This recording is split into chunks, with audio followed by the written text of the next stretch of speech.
Ito na, assist tayo dito sa ating mga kaibigan. Dito na yan sa backslope. So hanggang dyan na lang yung may luna. Kunti na lang at matatapos na tayo dito. Nandito na yung ating truck mixer. Paubos na din yung laman yan. Ay nasa mga 2 bucket na lang yung laman. At magalas 12 na rin. So nagugutom na tayo, no? So, ano lang natin, tayo lang natin hanggang matapos yung ating pakyawat. Tulungan na rin natin. Dahil pag inibaba natin yan dyan, ay manigas kagad. So ito na yung natapos namin dito mga kabets. Dito tayo sa Ditay sa Buanga, Sibugay. So ganyan yung pamamaraan nila dyan, no?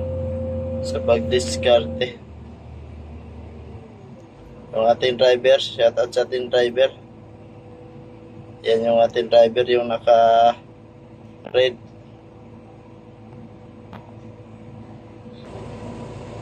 Ayan na, yung mga ano natin na ipatapos na kami dito. Kailangan yung palahin nila paakyat para kasi pag buhos natin, pagbaba natin sa mga halo, dumadaloy dahil bumagsak. Taas yung bagsak dahil dito tayo sa baba. Mas okay sana kung nakapatong tayo dyan sa taas, no? So hindi tayo maaaring pumatong dyan dahil maliit lang yung tapping sa taas. 2 meters lang. Tapos yung ating backhoe nasa 4 meters. Hindi kakayanin. So, kailangan dito tayo sa baba mag-assist. Yung problema lang ay kita nyo yung mga ano dito, dumidikit-dikit yan, no? Dumidikit yung mga tumatagsik dito na simento mga kabets. So wasingan na lang rin natin mamaya.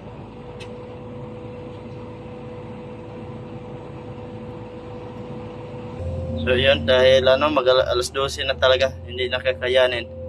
So lagyan na lang natin ng tubig yung halo para doon na natin ilagay sa topping. Sa taas na natin ilagay mga kabets. Kukuha tayo dito ng tubig. Ito yung ano natin, kunti lang para hindi rin malugaw masyado dahil kunti na rin daw yung laman nito na iwan. Lagyan natin ng tubig kunti mga kabets.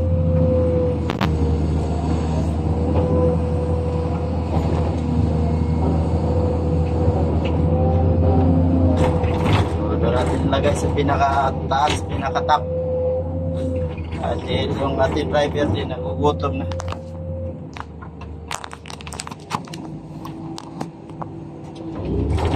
Natin lagay dito na lagay sa pinakataas.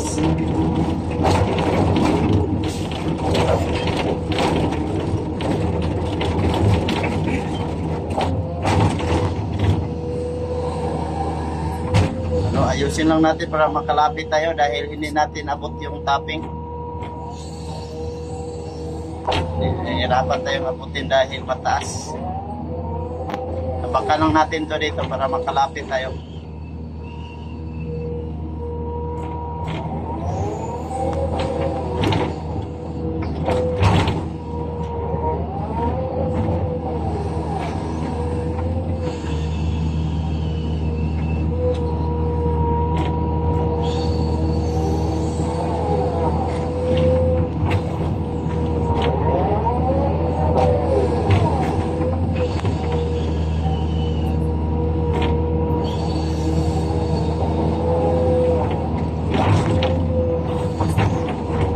Yun, pwede na to.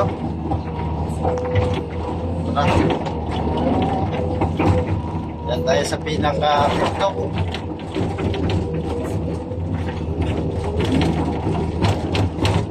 So, dito tayo sa pinaka-tuktok. Paglagay ng halo. At mataas na rin yung ating driver dahil gutom na talaga.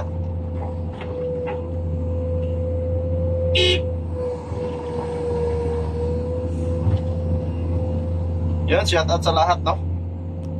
Kasi buhos tayo dito ngayon, patapos lang kami dito sa 200 meters namin yung project at lipat na naman kami sa kabilang side. So ano na lang, naiwan siguro na sa mga 10 meters na lang. O baka bukas, matapos na tayo dito bukas.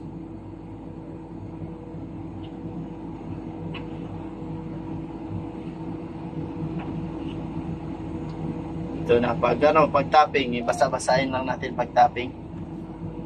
Dahil para hindi sila mahihirapan pag patag o paglatag ng mga halong simento, no? Pero pag stop, kailangan talaga ng tuyo-tuyo dyan para hindi siya tumakbo yung hindi dadaloy sa pababa yung mga halo.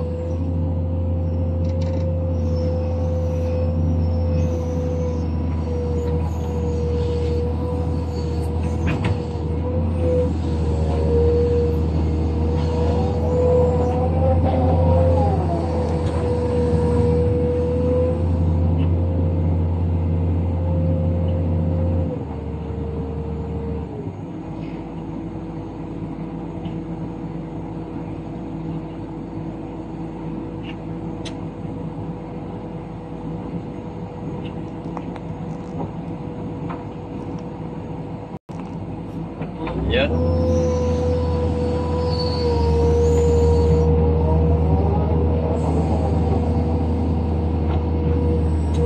Sa top, medyo mataas talaga.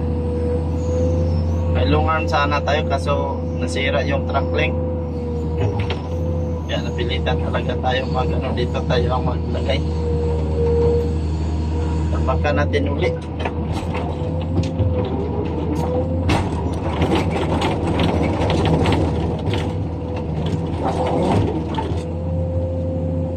Natin dito sa baba. Ayan, tapakan natin dyan kasi para makalapit na naman tayo.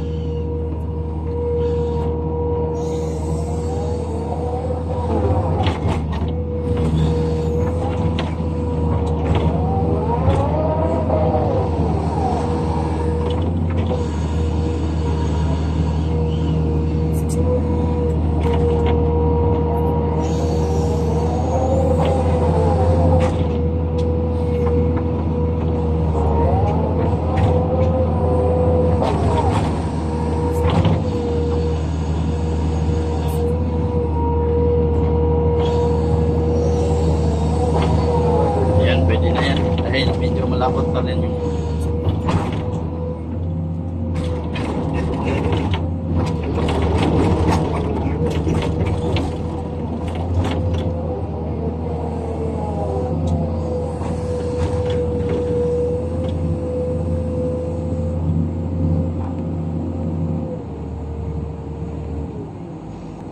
wala na, naubos na. So wala na pala. Ubos na. So dito natin ito ilagay sa kanila.